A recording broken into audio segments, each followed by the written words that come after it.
ทักษะการพูดหน้ากล้องเนี่ยถือว่าเป็นทักษะหนึ่งที่ผมเชื่อว่าหลายๆคนอยากจะฝึกกัน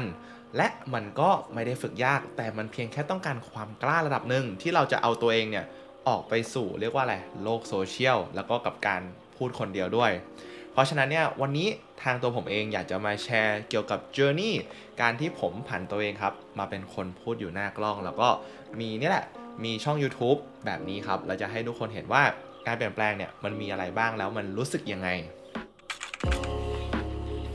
ผมเริ่มพูดหน้ากล้องครั้งแรกเนี่ยก็คือตีไปประมาณเมื่อ1ปีที่แล้วประมาณ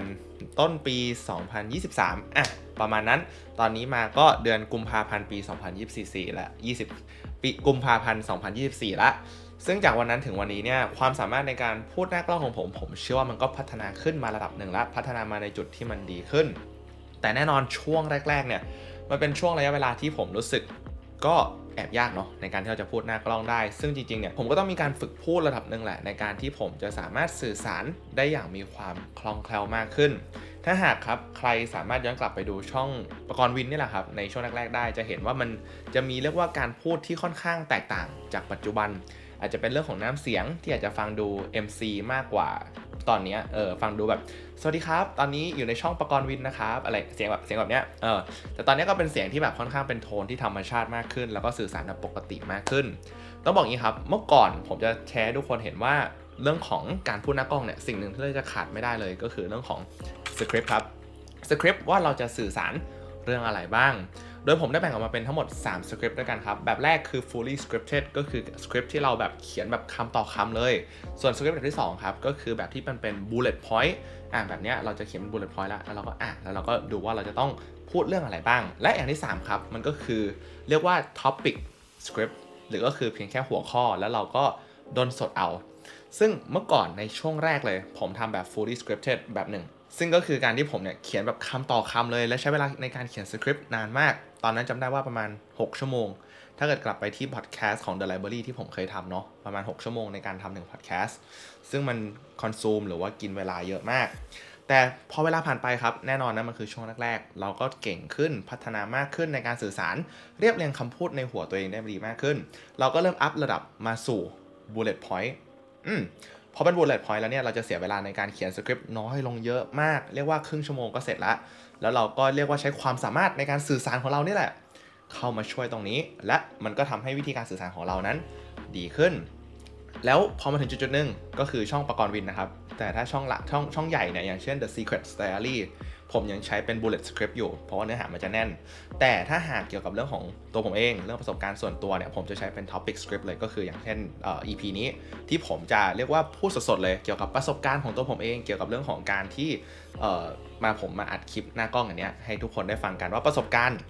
มันเป็นยังไงบ้างนี่ก็คือส่วนหนึ่งในประสบการณ์ผมที่ทำให้ผมเนี่ยเรียกว่าสามารถพูดหน้ากล้องได้ดีมากขึ้นเพราะผมเข้าใจเรื่องของสคริปต์มากขึ้นว่าสคริปต์มีกี่ประเภทจำแนกแต่ละอย่างยังไงแล้วจะมาปรับใช้กับตัวเองยังไงได้บ้างส่วนถัดมาเนี่ยที่ผมมองว่าผมผ่านมาระดับหนึ่งและทำให้ผมดีขึ้นจากการพูดหน้ากล้องมันก็คือเรื่องของการที่ผมเนี่ยโฟกัสที่ชั่วโมงบินในที่นี้ก็คือจำนวนระยะเวลาที่ผมใช้ในการอัดคลิปนี่แหละคือเมื่อก่อนแน่นอนครับเราพูดแย่เราพูดได้ไม่ดีแต่พอเราพูดซ้ำไปเรื่อยๆเราทำมากขึ้นตอนนี้ผมเชื่อว่าผมก็ทำมาเกิน100คลิปแล้วแน่นอนครับคุณภาพมันจะดีขึ้นตามไปเองวิธีการสื่อสารเราจะรู้สึก comfortable หรือว่ารู้สึกสบายใจที่จะพูดกับกล้องเนี่ยมากขึ้นเหมือนกับเรากำลังพูดอยู่กับเพื่อนคนหนึ่งเลยแต่ตรงนี้ก็บอกครับว่าผมก็ยังมองว่าตัวเองไม่ได้ perfect นะผมมองว่าผมยังกระพริบตาบ่อยเกินยังสื่อสารบางครั้งอาจจะยังดูไม่เป็นธรรมชาติแต่เรื่องแบบนี้ครับมันสามารถดีขึ้นได้ด้วยการให้เวลากับมันนั่นเองและผมก็เชื่อว่าตัวผมในอีก1ปีข้างหน้าหรือว่าอีก2ปีข้างหน้าเนี่ย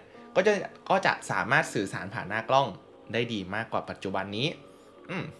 แล้วก็ส่วนอย่างที่3ครับก็สำหรับใครนะเผื่อว่าอยากจะมาทำสายอาชีพที่จะต้องมีการอยู่หน้ากล้องอาจจะเป็นอินฟลูเอนเซอร์หรือว่าจะเป็นเจ้าของธุรกิจที่มองว่าเราอยากจะสร้างตัวตนบนโลกออนไลน์เพื่อเราจะได้เรียกว่าทำมาร์เก็ตติ้งหรือว่าสร้าง personal branding ของตัวเองได้เนี่ยสิ่งหนึ่งครับที่ผมเชื่อว่าทุกคนจะเจอแน่นอนก็คือคำตำหนิหรือไม่ก็อาจจะเป็นเพื่อนล้อ นี่คือเรื่องที่แบบผมเชื่อว่าหลายคนน่าจะกลัวกันซึ่งรวมถึงตัวผมเองด้วยแต่เราจะต้อง เรียกว่ายังไงกัดฟันแล้วก็เดินก้าวข้ามมันมาให้ได้อะเพราะมันจะเกิดขึ้นแน่ๆไอการที่เราจะโดนใครตำหนิหรือโดนเพื่อนล้ออะผมจำได้เลยคลิปแรกของผมนะครับในการที่ผมทำอยู่ในช่อง The Library เนี่ยก็จะมีฟีดแบ็กมาเนาะซึ่งฟีดแบ็กมันอันเนี่ยมันก็อ่านแล้วก็รู้สึกเจ็บอยู่ไม่น้อยแล้วมันก็มีแบบนั้นมาเรื่อยๆมาเรื่อยๆแต่มันก็เป็นสัญญาณที่ผมบอกว่ามันคือสิ่งที่เราทุกคนที่ทำงานหน้ากล้องเนาะจะต้องพบเจอและเราก็จะต้องก้าวข้ามมันให้ได้ด้วยแต่ผมเชื่อเลยว่าถ้าหากทุกคนปรับ mindset ตัวเองได้อยากทำงานนี้จริงๆอยากสร้าง personal branding จริงๆมันมีผลประโยชน์ต่อตัวเราจริงๆเนี่ยผมเชื่อว่าทุกคนจะสามารถก้าวข้ามมันได้เช่นเดียวกันครับเรื่องถัดมาเป็นเรื่องที่4ก็คือเวลาที่ผมพูดหน้ากล้องเนี่ยถ้าเกิดทุกคนดูคลิปผมจะไม่ได้ทำเป็นลองเทคเนาะมันจะมีจัมป์คัทไปจัมป์คัทมาจัมป์คัทก็คือการตัดคลิปเนาะแล้วเอาคลิปเดียวนี่แหละแบบตัดตรงที่พูดผิดออกแล้วก็เอามาประกบกันเพื่อจะทำให้คลิปเนี่ยมันดูลื่นไหลมากขึ้นเพราะแน่นอนครับผมยังพูดผิดเยอะมากครับเหมือนตั้งแต่ช่วงแรกๆบางทีก็พูดมั่วบางทีก็อาจจะมีแบบแอบเลอบ้างบางทีก็อาจจะแบบ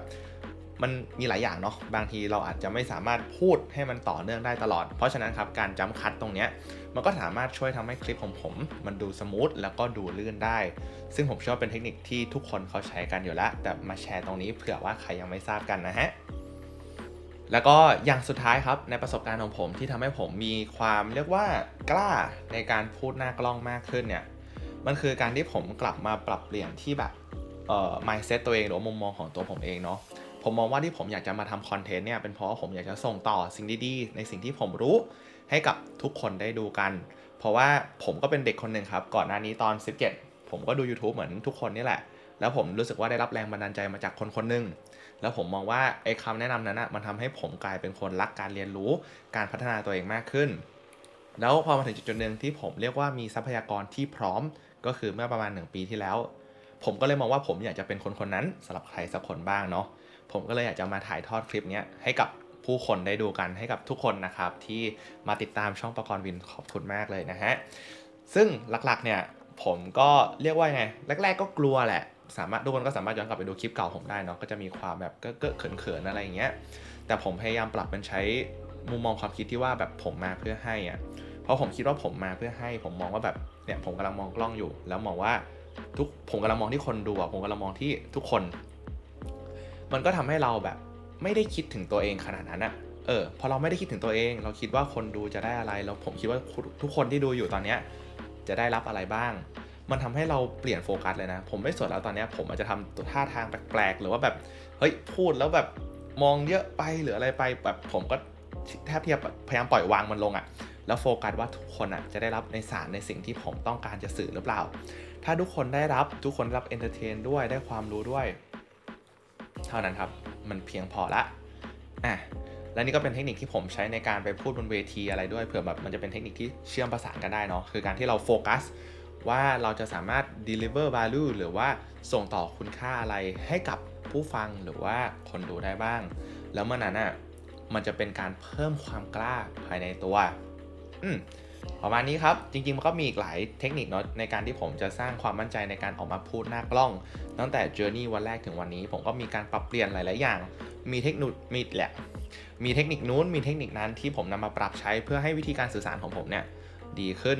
ก็เผื่อว่าใครสนใจเกี่ยวกับเรื่องท็อปิกนี้นะครับเกี่ยวกับเรื่องของการพูดหน้ากล้องที่ให้ผมมาแชร์ประสบการณ์ผมเนี่ย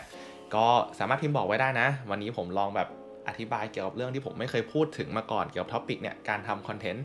ซึ่งในช่องประกรณ์วินปกติก็จะถ่ายเกี่ยวกับเรื่องของการพัฒนาตัวเองเนาะแต่วันนี้ก็ลองมาทำเรื่องของการถ่ายคลิปหน้ากล้องดูบ้างเพราะว่ามองว่าเป็นเรื่องนึงที่ในชีวิตผมเนี่ย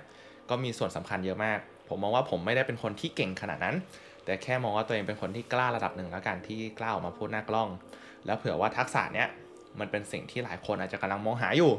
แล้วเผื่อว่าผมอาจจะสามารถช่วยได้ก็ถ้าเกิดใครสนใจเกี่ยวกับเรื่องแบบนี้นะครับก็สามารถพิมพ์ไว้ใต้ description ได้นะครับเผื่อว่าผมจะมาทำเนื้อหาแบบเนี้ยเพิ่มเติมให้ทุกคนได้ดูกันก็สำหรับวันนี้ครับผมมีเรื่องมาแชร์เท่านี้แล้วเดี๋ยวไว้พบเจอกันใหม่ในอาทิตย์หน้าสำหรับวันนี้สวัสดีครับ